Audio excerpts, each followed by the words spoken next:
Hi everyone! Welcome to the Letters to Strangers anniversary panel on chapters and youth engagement. I'm Diana Chao, founder and executive director at HQ or headquarters, and I am so thrilled to be joined today by a few of our amazing chapter leaders from around the world. We're going to talk about some of the ways that their chapters have made moves in their communities, how they see mental health and youth engagement moving forward, and all sorts of other great things about their communities, their learnings, their insights, and also just who they are as individuals. So stay tuned and let's go ahead and get started. We're going to get started by having our chapter leaders who are on this panel introduce themselves briefly. So we'll hear about their names, where their chapter is based, and a little bit about why they chose to start a chapter, how they first heard about Letters to Strangers. So first, I would like to invite Aarushi from our L2S India team. Hello, hi, I'm Aarushi. I'm the founder for Letters to Strangers plus India, but we initially used to be Letters to Strangers plus Bombay. It was only about 6 months into us being the chapter that we became the India chapter, and I think that speaks a lot about why I started the chapter. So I started the chapter 2 months into my undergrad, which was 4 years ago, which seems wild. And I started it because it was the first time I was away from home, and it was an extremely lonely experience to be away from home, away from any sense of familiarity. Someone in the room next to mine actually used to run a Letters to Strangers chapter a while before me. And I thought it was like a really cool initiative. I texted my best friend and was like, hey, you're also halfway across the world. Do you feel that you wish there was someone else who also understood what you were feeling? And what if we could help people feel less alone? And we both thought that was a great way to start conversations around mental health, to let people know they aren't alone. And that's why we started it. And that was 4 years ago, and we're still here. And we became the India chapter from the Bombay chapter because our goal wasn't just to be limited to one city in India, one geographic region, but to ensure that just about anybody, as long as they felt alone and they were probably in the vicinity that we could help them, which was India, we wanted to be there for them. Hey guys, my name is Claire and I'm the chapter leader for Letters to Strangers New Zealand. So I met Diana in a leadership program where she was actually the keynote speaker and she talked about mental health advocacy. At the time, I was only a volunteer in another mental health advocacy organization, but I wanted to achieve a lot more with just New Zealand citizens in general. And so I asked her whether there was something already set up for New Zealand, and surprisingly, there were none. And for New Zealand, we are a little bit of an isolated country. And so for us, it's really important to connect people across cities because usually, especially during COVID, where I started the organization in 2021, COVID was really tough on us as a country because we were originally pretty far away already between cities. And now with the lockdowns, everyone feels quite distant from each other, even in the neighborhoods. And so I thought Letters to Strangers would be a great opportunity to connect everyone back again and resume normal after COVID is gone. And so I started it in 2021 and we started picking up more members during 2022. And now we have a lot of members from all across New Zealand that participates and share their experience both during or before or after COVID. And so other people feel quite connected within this society as well. Hi, I'm Reuben from Liberia, a small country in West Africa. Um, I started Lots of Strangers in 2019. On behalf of a friend who was from Nigeria at the time, and she asked me, hey, I would like to get involved with Lots of Strangers and so on. Unfortunately, because of the scope of work, she could not continue, and I was like, I think I should bring this to my community. And being a small country in West Africa where we are a little over 4 million people, mental health is not talked about much. It's not something that's given a lot of it. I was like, I think we should build something that young people can have conversations, can take actions when it comes to mental health. I think we need to have this space where we can support each other and so on. And I was like, okay, we're gonna make it happen. So we got to a couple of partners and like the Ministry of Health and so on, and we told them about what we wanted to do, and they immediately endorsed it. And yeah, this is where we are doing what we're doing. And so yeah. Hi, I'm Diya. I'm one of the co-presidents and co-founders of L2S Hawks. Hi, my name is Kristen. I'm also one of the co-founders and co-presidents of L2S Hawks. We are located in Viera, Florida. We just wanted to make this, we wanted to do something that could help the people in our community and stuff. And we were both high school students at the time, so there was a lot of stress and anxiety with after like post-COVID education and stuff like that. And we saw that and we were like, maybe this would be like a very good thing to do, because both of us also struggle with our own mental health issues, and our third co-leader who is not able to join us today, she also does as well. And so we were like, we're students need this. There's not many mental health resources like at schools and during like education programs that are like supplied. So yeah, we just really wanted to find a way to destigmatize mental health. So yeah. Thank you all so much for your introductions. It's wonderful to hear about where you started, where you've been, and where you are now. So how do you think other people in your school or community view mental health? Are there any common misconceptions that we should challenge?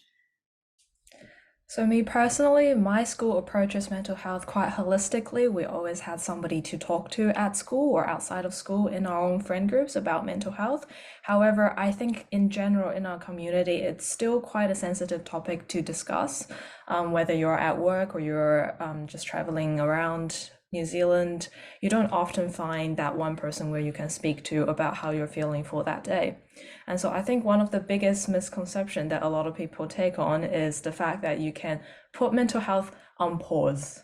And so I quote on pause because I don't think you can exactly leave it on pause until you're ready to come back and face it again. And so I think it's really important for both society as a whole to provide a domain for people to share things about their mental health and to discuss their problems as they appear. And instead of trying to put it on pause and carry on with their lives and then wait until that mental health becomes too much of an issue for them to address, I think it's really important for all of us to be more open for mental health to be discussed as a topic, whether that's at school or at work in your own communities. And so people are more ready to face their own struggles instead of feeling more isolated and feeling like they have to face those troubles by themselves. Mental health is as important as physical health, and that's one of the biggest misconception in our community and so on. And a lot of time in Liberia, it's not very usual, it's not often to have just like people to talk to in your community. It's something that is not usual, even in university, even in secondary schools across the country. You do not easily access people that you can talk to about your mental health. You do not have people in your community, on campus, at the church, at the mosques that you can talk to about mental health. That is something that it's still a challenge, and we continue to face that and so on. So there are lots of things, and like for my home country, Liberia, and most part of Africa, especially the West, we continue to experience lots of challenge where we are just starting the conversation about mental health. We are just like initiating the conversation. We have taken little action, but not much, because even those in the government, when you talk to them about mental health, they're like, what is that? What is that? And so on. Policymakers are not well informed about mental health and so on. So it's something that's really difficult, and there are lots and lots of misconceptions, but the biggest one that we have had and we continue to experience is where people think that when you talk about mental health, is about the crazy people in the street, the people who are doing drugs, the people who maybe have had heartbreaks before. They fail to understand that anybody can experience mental health issue, and every human being has like mental health issues that they handling and so on. So these are many different things, but we're trying to address these different things one step after the other and so on. It's not just for Liberia, but other African countries as well. Yeah. There's definitely a big lack of understanding about the nature of mental health conditions. And because of this, some people may not recognize mental illnesses as real medical conditions. And they think that you can just snap out of it or easily overcome them with positive thinking alone. And because of this, many individuals are hesitant to seek help due to a fear of judgment or discrimination. And this is why an organization like L2S is so important, as we are increasing awareness and understanding of mental health issues and promoting this sense of empathy and support for those affected by mental illness. In addition, I also believe that a lot of people think that children and teens don't experience mental health issues, maybe as much as adults, which is obviously very far from the truth. So directing our letters, especially for youth, is extremely important, as it increases their access to resources that letters to strangers provides. And unfortunately, many people tend to think that mental health treatment is always expensive or unaffordable, which in a lot of cases, this can be true. However, now we are providing affordable, well, actually free quality treatment through letter writing that is available to everyone. So I think one of the biggest challenges we face in terms of misconception is not even acknowledging the fact that mental health is a thing. There was a World Health Organization report that came out a couple of years ago that said 1 in every 4 Indians has a mental health condition. Yet every time we've tried to tell people about this, people are just like, that's not a thing. You're just too sensitive. You're not thinking, you're just not strong enough. And it's looked at as a weakness. It's looked at something that's not serious. And I think that's one of the biggest misconceptions, people not taking their own mental health seriously, because in a way, feeling a particular way has been normalized and you're not told to reach out for help. And I think that is the misconception that we need to challenge the most, that it's okay to reach out for help, that sometimes the constant feeling of dread is not normal, that we need to be looking out for ourselves rather than just silently letting all of these feelings wash over us until it may be a little too late for us. Thank you all very much for your really thoughtful and meaningful understandings of your community's views on mental health. It's definitely an uphill battle for a lot of places, and I would say most places. And even in situations where mental health is a little bit more openly talked about, we run into issues with misinformation or sensationalization, or otherwise just people not understanding the whole spectrum that mental health can take place within. So I really appreciate hearing your different insights on this. And I'm curious, as leaders of Letters to Strangers chapters, you've all worked with our key element, our namesake, right? Writing letters to strangers, our letter exchange, where letters are usually exchanged anonymously between members of a chapter or with a partner site. So what was it like engaging in a letter exchange and reading letters from other young people in your community? Do you think the anonymity of letters allow youths to feel less afraid of sharing their stories? What has been the feedback like for those who have received letters through these exchanges? These are a lot of questions, so feel free to pick and choose what makes sense for you the most. But basically, how has that letter writing exchange process been like for you and your community? So it has been really good. So we as a way of approaching the letter writing component of the work, what we did was we started a project called the storytelling thing, where we get to talk about challenges and where we need help the most, and we have this letter writing exchange and all of that. And I think one of the things that we realize is that people read these letters and their feedback is like, I think I'm not alone in this particular situation I'm experiencing. I think I have the support of other people. And that's the biggest thing. And that's the feedback that we've gotten, that I'm not alone. If I feel like I'm going through this trouble, there are people who are going through way more bigger trouble than mine. And that's why I need to put my mental health first in everything that I'm trying to, do and so on, despite the different challenges that are going on. And part of the feedback that we've gotten that hey, it's okay to take a break when you're trying to do these different things that you're trying to do, trying to accomplish these huge goals and everything. Yes, so I think the biggest impact of writing these letters anonymously is that individuals feel they're less afraid of that judgment. And I find that people write more honestly and open more deeply about their personal issues. They have the freedom to kind of express every emotion and every thought without conforming to the societal expectations that we put on ourselves. I can say that from personal experience. When I write my letters, I never have to worry about what someone will think of me. Aside from what I wrote, they do not know who I am. And I think it's very empowering.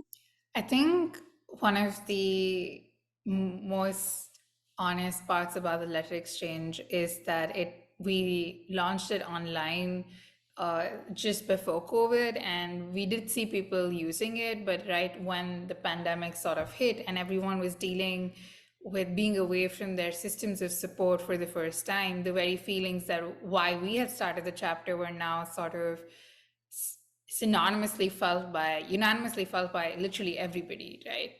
And the feedback that we've gotten is that it allowed people a way to process their grief, their feelings of fear, of loneliness, of even acceptance at sometimes through these letters, because they were able to find someone who was willing to listen to them.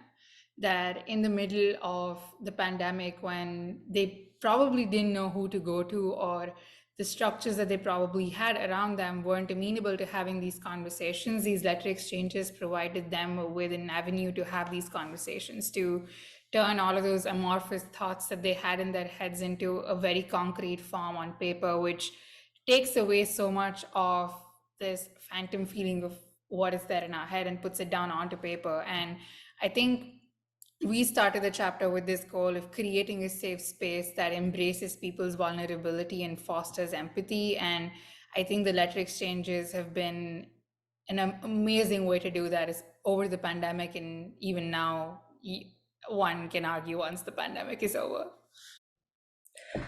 So for me, the biggest thing that I enjoy about those letter exchanges and the biggest warm feeling that I get from running those is when I run those online community exchanges where I just see how many people we can all impact within the span of an hour. I just love how lightweight letter writing comes in terms of time. You only need to dedicate a half hour of your normal Thursday evenings to be able to share about your own experience and reflect on someone else's stories. But within that span of half an hour, if we bring the whole community together, there's so many people that can be reached and so many people's day that can be made within that little short span of time. So I think it is really something worth cherishing, the nature of letter writing and amount of people that appreciate letter writing in general. I also really appreciate the anonymity of letter writing. I love the safety feature that comes with it, the fact that we always have someone responsible and qualified enough to read through those letters and make sure they are safe for each individual to receive. And so it creates a really safe and open space for everyone to participate. And I know for me personally, I can give an example where during the pandemic, I was feeling quite anxious about moving into university. So currently I'm a final year high school student. And so for me, I was really scared about moving into university to a totally different city, completely isolated from where I was originally from and from my family. And so I kept that in mind as I was running the letter exchanges, but I didn't really share that with anyone yet. However, as I was running those letter exchanges, I came across one letter where they actually wrote about how they changed and they settled into their new lifestyle after moving out of their original home. And I felt so connected in that sense that I never really shared my experience, but somehow that experience got brought up by someone else and I really resonated with it. And so for me, it was a bit of a light bulb moment where I thought, oh, you know what, this is normal. And I get so many people that feel the same as well. And so then I feel less scared to actually share my own experience and my own anxiousness about moving out and living alone. And so I think letter exchanges, they're a really fulfilling way for a person to sort of just impact and make someone else's day on a casual, normal Thursday evening. I really, really appreciate hearing that story and all of your stories. I think it really speaks to the power of the human connection and how easily that can be built if we just gave it the chance to flourish, whether that be through letters or even not like written letters, but drawn letters and origami letters and all sorts of formats in which we express ourselves. And as part of that, writing letters, running these exchanges, just running a chapter in and out of itself takes so much commitment and dedication. And I'm truly so amazed and proud of all of you for everything that you do and have done. So what is something that you've learned from running an L2S chapter? Do you have any memorable experiences, lessons, or projects you can tell us about? Running a chapter is a lot of work, yes, but it's also very rewarding. I think that through our chapter, there's like a lot of mutual learning and individual growth that occurred. We all became, all of the co-presidents and all of the members, we all became very close, and we, there was empathy, and there was like a lot of communication skills that were refined throughout the chapter process. And I think that even with the recipients, reading all those letters and stuff, it allowed for a lot of self-reflection, like Kristen was saying, that kind of just those skills that kind of will trickle down throughout our lives and can help us now. And as for the memorable like projects that we did, I think our senior year was very exciting because we gained a partner site, which was a local homeless shelter. And so our first time dropping off letters to them was definitely surreal because it was like we started at our high school exchanging letters with our teachers and staff and students. And now like we're kind of expanding and we're going to the local community. And then it's empowering. And it's also just so rewarding seeing that, you know, we're making a difference to all these different people.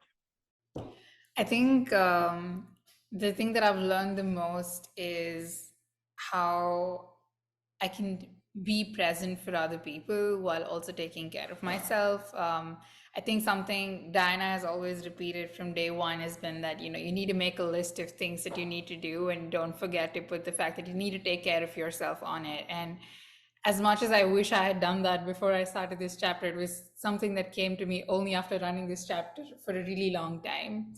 And it ties into the next question about what's, you know, the most memorable experience I've had. So during the pandemic, we worked on something called the July event, where we got over 100 artists, organizations, art collectives, stand-up comics, you name it, and they were probably at the event, to do a 2-day online event to raise money for frontline workers so that we could ensure that we could get them access to therapy if need be. We partnered up with over 50 therapists, we raised money, and we were able to get over 400 people access to therapy for about 8 to 10 sessions if they needed help. It showed us the strength of community. It was a completely pay-as-you-like event, and we were able to raise the funds without having a ticket. We had over 800 people show up every single day, giving us their time on a weekend and coming there to honor the fact that mental health conversations need to be had, honoring every single artist who was there, who's being vulnerable on a Zoom call, much like this, and sharing their story and their art with anybody who was willing to listen. And I think that remains like my favorite memory. We did it for 2 years, and I hope we can do it again. For me, my most memorable memory would be the time that I felt earlier this year where I felt like I've actually made an impact, where I felt like I reached a lot more people than what I imagined 2 years ago when starting Letters to Strangers. And that was also quite a stressful moment as well. I remember it was about the first week of February-ish this year, and we organized a letter exchange with a partner site, which was a community organization where they distribute postcards also to their local communities and shelters and also senior citizens and retirement villages. So we started off organizing everything, getting all the details down, and we got everything prepped, and we're just sitting at home. We're waiting for the letters to come so then we can, so that I can distribute it to the rest of the chapters across New Zealand, and then eventually after they're done with their letter exchanges, they'll group them back to me, and then I can send these off to our partner site. So I was sitting at home, I was waiting for those letters to come, those postcards. I was checking my front porch every single day and there was nothing there. And so on Friday, I still haven't really seen it for that Friday morning, and I started getting a bit panicky because our first letter exchange is organized to be the next Monday, and I still have to get those postcards to them by Monday. So I was thinking, oh no, what should I do now? And I was coming up with plan Bs with my friends across New Zealand. I hopped on a Zoom call with them. I was like, okay, here's plan A, and plan A is currently getting a bit stuck. How do we go about plan B? And so that was the bit where I felt like we all united and we all came together and everyone was putting in ideas and everyone was agreeing on plan B and willing to spend their weekend prepping for our new plan B. But eventually, when I got home that day from school on that Friday, I saw those postcards lying in front of my front gate and I like sprinted to them. I have never felt so important or so crucial towards seeing a pile of paper lying in front of my gate. But Either way, I picked it up and I thought, okay, now I need to get this to the post office before the postman came. So I brought those packaged into the post office and I sprinted in and I said, I need to get those out before the postman came. And so I explained the situation to the front desk clerk and I said, I'm running a community fundraiser and I really need to get this out before the postman came today because you're not going to work on the weekends. So I need this to happen. And the front desk clerk was so nice, and he said, "Oh, you're running a charity. You know what? Take your time distributing those postcards. Take your time. Don't worry. I'm gonna hold off the mailman until you finish." And I said, "Oh, that's so nice of him." And so it's really where I saw the whole entire community coming together. And so eventually I got those out, and my friend thankfully received them on the Sunday, right before they organized their letter exchange on the Monday. And as I saw those letters coming in a few weeks later, after everyone's done with their letter exchanges, I felt, first of all, so relieved that I made it in time. I felt like I was a very important link in that little connection there, but also just how much people we can impact by coming all together and helping each other out. If either one of us didn't connect on that day, if my chapter leader didn't receive the letter, or if they didn't plan their letter exchange nicely for it to happen on Monday, if that desk clerk didn't hold off the mailman, if I didn't get the postcard on time that week, and all of those would have fallen apart at some stage. So I thought it was a really memorable memory for me to have as a really young person in the community, to be able to connect with people and to have this exciting adventure while improving others' mental health. So since 2019 till date, we've ran so many projects that when I start to talk about, we probably will be on the call for the next 2 to 3 hours. But I think the greatest accomplishment that I have had with Those Strangers is to establish the largest youth mental health resource center in Liberia. And that was when I was joining the Strangers in 2019. That was something that I planned, and I was like, I think I need to do this, and just being able to establish a space and having so many persons coming in and just talking about mental health, doing letters exchange, doing their events and so on, it just brings me joy. Um, and one of the greatest projects I think outside of the center that we've made happen with my team. So we currently are a team of up to 12 persons, excluding volunteers. And all of these 12 persons, and personally for me, that's really exciting. All of these 12 persons are working full time for Letters to Strangers at the resource center. So I'm like, okay, I think I've created a job for my friend that they can come, they work, and then they get paid. Um, but working with vulnerable youth, young people that are out there in the streets, working with teenagers who are prostitutes out there, working with older folks like health practitioners and so on. These things have brought so much joy. And like I said, most of these things are things that are not normal in my community. It's not normal to have a space where young people can gather and talk about mental health. It's not normal. It's not easy to find, people that you can talk to, or that safe space that you can sit in. So like yesterday I had the privilege of visiting a rural community in Liberia and got to see how people are living in that area, and coming back to Monrovia, I'm like, wow, I think we're doing so much. And I got there, talk about mental health and so on, and you get to see people who are 30 years, people who are 40 years, people who are 70 years. They have never heard about mental health before. They have never sit to talk about mental health. They are like, what is mental health? In Liberia, one of the things that we really know, once I start to feel stressed out or I start to feel worried about something, there's one thing that comes to my mind.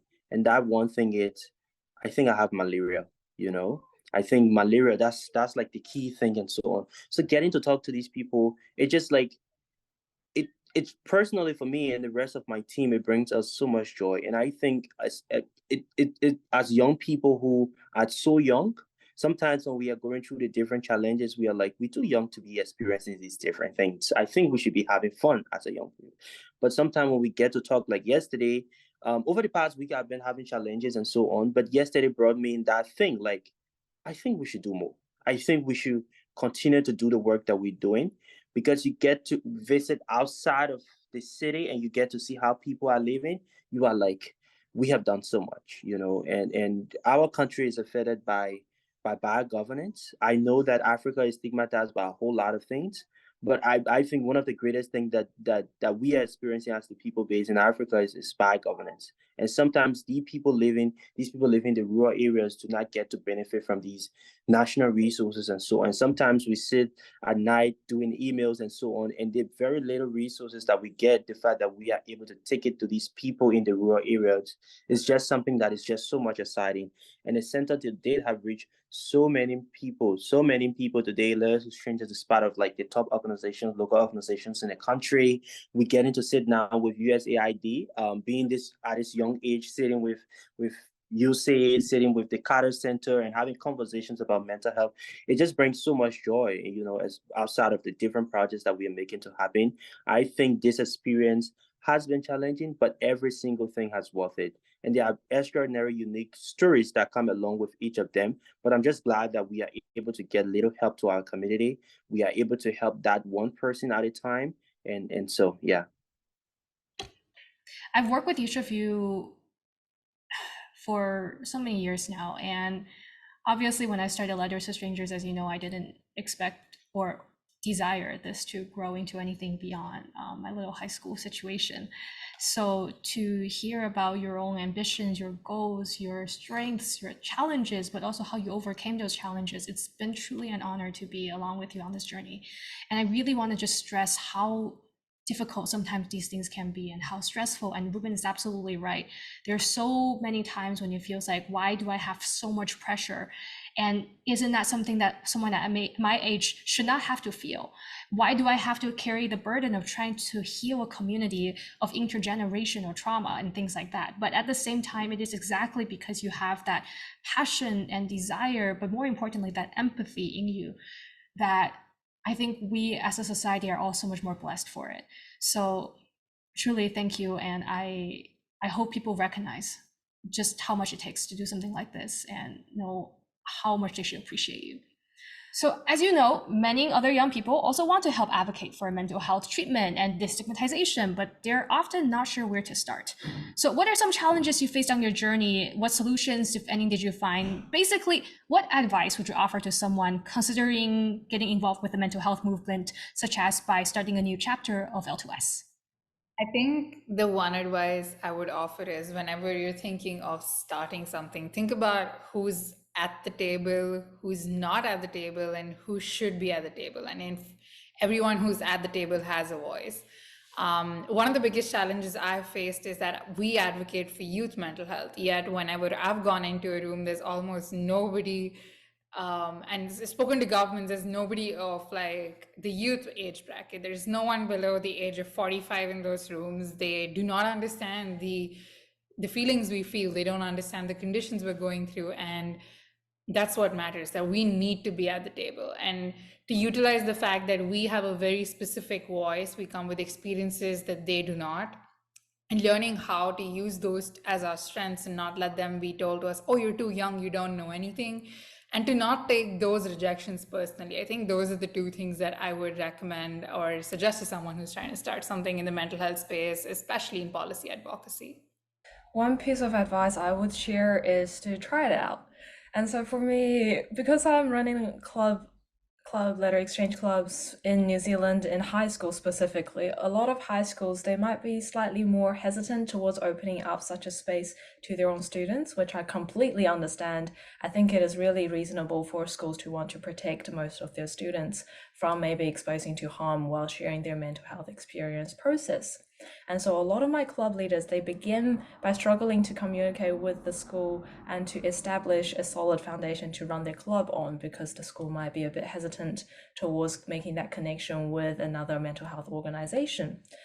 But slowly, my one piece of advice would just be try it. So I said, propose to your school, run this as a one-off event at your local school for like a little themed day. If you have a mental health week, run that during the week, have a go at it. If your school does truly enjoy it, then turn it into a club.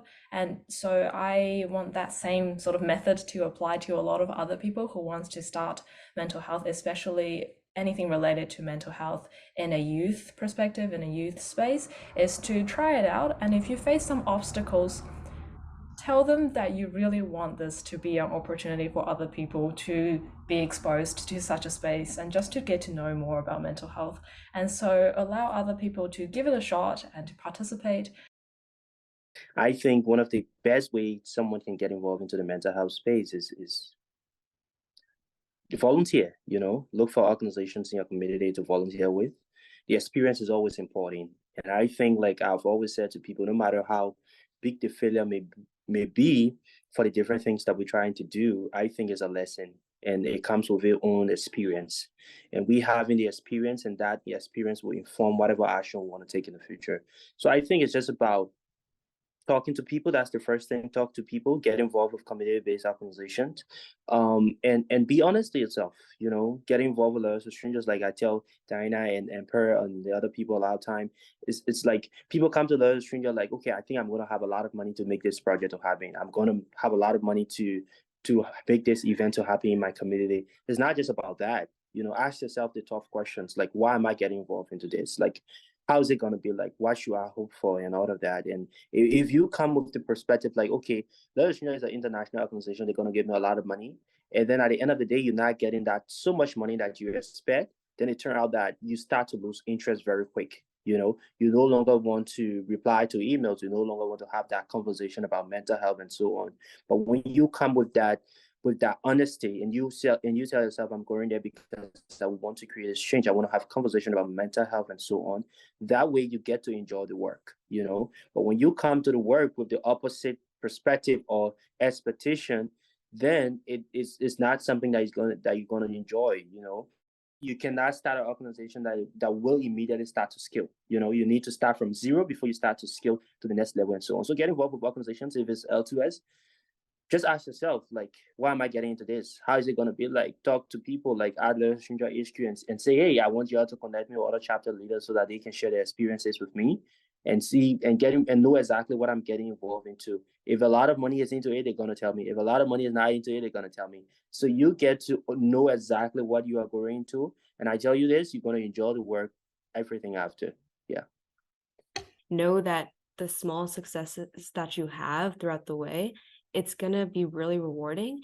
And even the failures, you're going to learn from it, you're going to grow from it, and you're going to like look back one day and you're going to see like this amazing organization or like chapter that you've created, and you're going to be so proud of it, and it's going to be totally worth it. And it can be nerve-wracking because, this is a very touchy topic sometimes because it's not talked about that, like as much as it should be. And so it's important to just take that first step and, just go for it. Thank you guys so much for sharing your amazing advice. So I'm curious, having been involved in L2S now for several years at least, has it changed your life in any way, taught you anything, or given you any new perspectives? Like, basically, what are your biggest takeaways? Personally, running a Letters to Strangers chapter has pushed me to honestly greater heights. I was recently nominated as New Zealand's 25 female leaders under 25, and I never thought that would be possible for anyone. For me, I'm a first generation immigrant, so I never really expected anything to bounce back from a whole new community as I did receive from this awesome community. And so it just feels so incredible to be able to have your work recognized. And I re-emphasize that for everyone who's tuning into this and also running their own mental health organizations, get your voice out there and you will definitely be recognized and be appreciated by your local communities as well. Everything that you do, every small step that you take is always recognized, is always seen by somebody else, and that somebody always appreciates and respects the work you do. And so for me, it has definitely given me new perspectives in leadership, in dealing with a group of really passionate students that want to advocate for mental health, and it's a really fulfilling process in the middle as well. Yeah, so starting a Letters to Stranger chapter, I think it changed my life in a lot of ways. I started this from zero, and now we like scaling. So it changed my life a lot of ways, and I think it gave me a lot of experience, like work-wise, career-wise. Now I can manage like a team and all of that, and it has been life-changing throughout, and it's just exciting, and until now it's still exciting, and we will I think part of the thing has to do with the biggest takeaway is like every challenge that comes your way is an experience, it's a learning curve for you. You can grow from it. You can do those different challenges. You just tell yourself, okay, this will inform my next action. This will inform whatsoever projects that we're working on and so on. So it has been life changing in a lot of ways, career wise, personally, working with people, everything has been life changing. So Just working very closely with individuals who are sharing their deepest, like most personal mental health stories definitely deepened my sense of empathy and just compassion, and overall making me a more understanding and empathetic leader. I truly believe that through our community, I was able to meet so many new people and make so many of these new connections, and just creating a supportive and inclusive community for my team members and participants fostered this sense of belonging and shared purpose. Ultimately, leading in L2S chapter provided a very deep sense of fulfillment, knowing that I am playing a vital role in promoting mental health awareness, reducing the stigma, and supporting people in need. I think that it's one of my biggest accomplishments, and I'm very happy that I did it. I think that one of my biggest takeaways from all of this is that you never truly know what someone else is going through, and that something that may seem as small as just some words on a paper can really make a world of a difference. And so you should never take these small actions for granted, because they can have a serious positive impact on those around you. I think the way it's changed my life is it's made me a lot more aware of the power of words. That I've always known that writing was something that was extremely personal to me and how much it saved my life. But to see it on a daily basis, that letters that people are writing to each other are helping people feel seen, feel heard, just reminds me that words are powerlessly powerful, and it's in our hands to use those words really well to understand the power that they wield. And I think my biggest takeaway from this has been working with L2S has made me accept and understand my own journey with mental health better. It's made me realize that I always have an extremely supportive team to fall back on, that I don't have to push through things alone, and that it's okay to ask for help. That a lot of times the very messages that we've been telling people about are not things we practice in our own lives. And I think just working with L2S has made me understand that I need to do it, and it's given me a way to do so very, very tangibly in the work that we do every single day. So thank you all so much for the time that you put in to share your amazing insights and stories with our audience. As we close out, I just want to give you a chance to share a little bit about anything that people can look forward to coming from your chapters or your own lives in the future, and where people can find your chapter online or contact you if they are interested. We've got some really amazing projects coming up. We're still working on them behind like the scene and all of that. So yeah, so we are on Instagram, even though we do not use it that much, but we are on Instagram at L2S Liberia. And whatever way you want to get involved through the Mental Health Resource Center, and we would love to hear about some of the projects that we're working on. You can just reach out to the Stringer HQ, and definitely they can get you in touch with us. That's the best way to do. But we have some really amazing projects for young people across the country. We have huge collaborations. We have amazing things coming. So yeah. So I know the people we have handed the chapters off to, they have just restarted for the school year. And yeah, they're starting their letter exchanges, they're starting writing, and they have other projects coming up. They made an Instagram. It's VHS Letters to Strangers if you wanted to get more information. As for our lives personally, yeah, me and Kristen both graduated, and Abby. And so we're in our first years of colleges right now. And I'm thinking of going into pre-law right now and researching I'm super interested in researching the mental health aspect of incarcerated youth and incarcerated people in general, and trying to find rehabilitation techniques based off of that.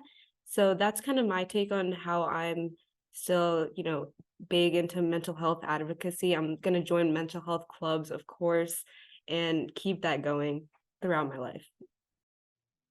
So I moved to the US for my grad program about a year ago, and it's been amazing trying to handle a 10.5 hour time difference. But we're in the middle of trying to find new leadership for the chapter. So I think that's exciting. We're looking forward to seeing who's going to take on and lead the India chapter.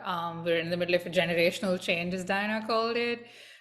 In my own personal life, I've been working with the mayor's office in Chicago, and I'm a part of the team that works on gender-based violence. And we are trying to focus on the fact that it's treatment, not trauma, that we want to have an extremely mental health informed policy that does not try to just cause more problems, but address the root cause of things. And that's what I'm going to be working on for the next few months. And you can find us on Instagram at L2S India. They're also on L2SIndia.com. We are running a few letter exchanges now across schools, so we're trying to connect schools from across New Zealand to come together and run more letter exchanges with each other, so then we can share different perspectives from the North and the South Island of New Zealand. And we're also organizing a letter exchange with a high school in Florida in the US. So somehow I'm moving slowly back to the roots and back to where Diana lives around there. And so I am now slowly building a bridge between our chapter and the US headquarters, and so we're organizing some fun events to come up pretty soon as well. For me personally, I'm also working on my mental health advocacy skills by speaking at different occasions and sharing my own mental health advocacy experience. And so some exciting things for me coming up is to speak at a couple of different events about my own experience running an organization like this and how to suggest to other youth to also establish something cool and to run some cool, fulfilling activities in their communities regarding mental health as well. So you can find us on Instagram, Letters to Strangers New Zealand, and also Facebook. And if you want to connect with us, if you want to join our organization, we're also on Seek Volunteer. So if you search us up on there, you can also find ways to volunteer for our organization. Well, thank you so much for your time. It has been such a joy and pleasure to be able to hear and learn from you all. I hope that our audience can learn a lot from what you've been through as well and all that you've accomplished. And we're so excited to keep supporting you going forward wherever your life may take you. Thank you and have a wonderful rest of the anniversary celebration and your day.